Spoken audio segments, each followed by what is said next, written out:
বন্ধুত্ব এমন কিছু বন্ধু থাকা লাগবে রাত 2টার সময় মইরা গেছেন, বাইরে বৃষ্টি হচ্ছে, আপনার খবর পাওয়ার পরে সে ওখান থেকে ছুটে চলে আসবে। আর বাকি বন্ধু যাদেরকে বন্ধু মনে করতেছেন সে ভাবে মইরেই তো গেছে, এখন তো বৃষ্টি হচ্ছে, গিয়া কি হবে, কালকে সকালে যাব। এই গ্রুপ থেকে দূরে থাকতে হবে।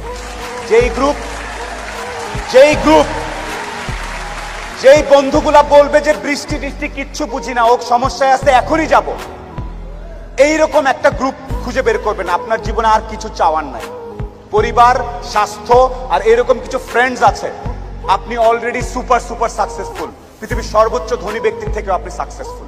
এই তিনটা জিনিস highly you have to maintain, you have to actually maintain this three things. বাস, আর কিচ্ছু চাওয়ার দরকার নেই। আপনি যখন একটু ভালো হওয়া শুরু করবেন ব্যবসাপাতি করে, সবার প্রথম ধাক্কাটা খাবেন খুব কাছের মানুষজনের কাছ থেকে এবং আত্মীয় স্বজনের কাছ থেকে। তারা পছন্দ করবে না, তারা পছন্দ করবে না যে আপনি ভালো করতেছেন, তারা পছন্দ করবে না আপনি ইকবাল ভাইয়ের অনুষ্ঠানে সেখানে তারা কথা বলতেছেন। আপনার কাছের লোকজন আপনাকে বলবে ও তো ব্যবসা, ও তো নষ্ট হয়ে গেছে, রাত 12টার সময় আসে, কি করে না করে, অনেক কিছু বলবে। সফলতা আসলে মাথাটা ঠান্ডা রাখবেন। আত্মীয় স্বজন কে কি বলেছে এত টেনশন নেওয়ার কিছু নেই। আপনি যদি সৎ হন, আপনার ব্যবসা যদি ঠিক থাকে, আপনি আপনার মতো করে কাজ করবেন। আর সফল হওয়ার সাথে সাথে অনেক দুধের মাছি তৈরি হবে। দোস্ত আমি জানতাম তুই কিন্তু সফল হবি, আয় দোস্ত আয়, বুকে আয়।